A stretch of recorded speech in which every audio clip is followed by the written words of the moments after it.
it's an ego-driven business.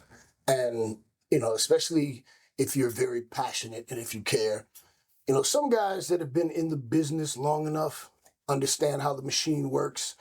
And, I think Al Snow made it famous back in the day, pen me, pay me, job squad. I don't even care anymore, man. There's a check clear. I don't care, And I even went through a phase where, I don't care. But I also understand, like, from a business perspective, like when we did the Hurt business, I understood the dynamic of how we were operating. And I said, okay, let me take the pinfalls. Keep Bobby and Shelton strong. Let me take pinfalls. So if, in ever to advance the storyline, the Hurt business had to lose, I was the one that took the pin. So psychologically, does that play into, like, the audience that's watching it? Well, yeah, it does, because, you after a while, you start to see somebody lose most of the time or all the time. And then in your head, you go, okay, well, or the term that a lot of people use and use it incorrectly, a jobber. Oh, you're a jobber. He's a jobber. Oh, they jobbed him out. It's like, in some cases, yeah, this guy's a jobber. His job is to put other people over. And in my case, specifically with the Hurt Syndicate, I was being selfless for the group. Like, I understood the dynamic. Got to protect the Almighty. He can't take any L's. Right. The dynamic where Shelton was at the time before Vince threw him off the cliff. When I was in the doghouse, 07 MVP was beating everybody. Yeah. Then some backstage issues caused me to go into the doghouse, and I lost for like 6 months or something like that. I remember that.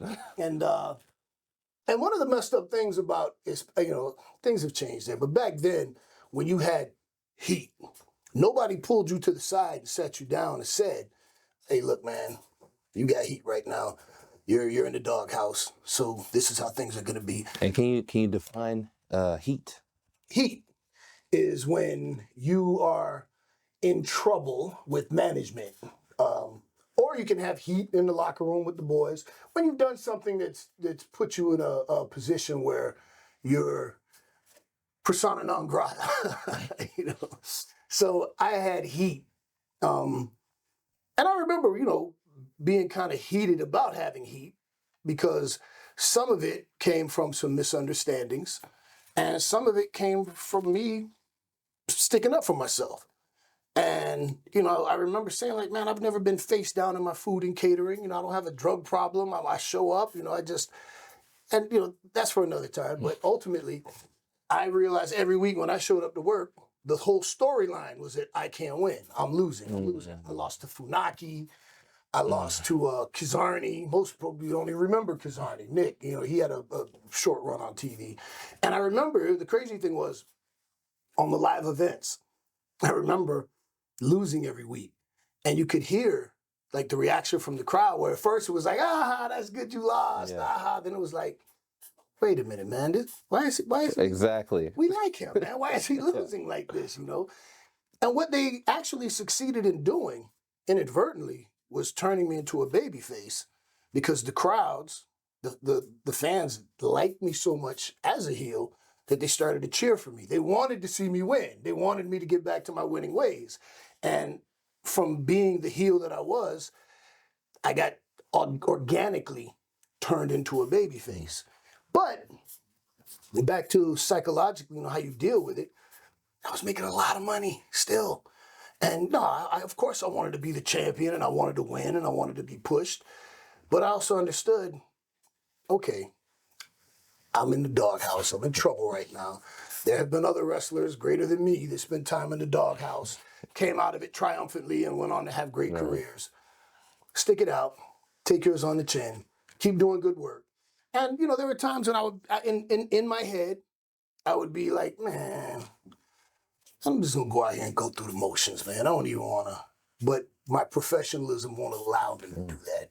So I'd get out there and I'd still put everything into it, whether I was up or down. It didn't matter. I couldn't just go out there and go through the motions. I didn't know how to do that. And strangely enough, things turned around, and then they decided, well, wait a minute, let's get him back on his winning ways, and let's give him a little push again, and let's start him back. But I learned a big lesson from that. Everybody wants to win, but everybody can't win. Brock Lesnar is Brock Lesnar because everybody lost to him.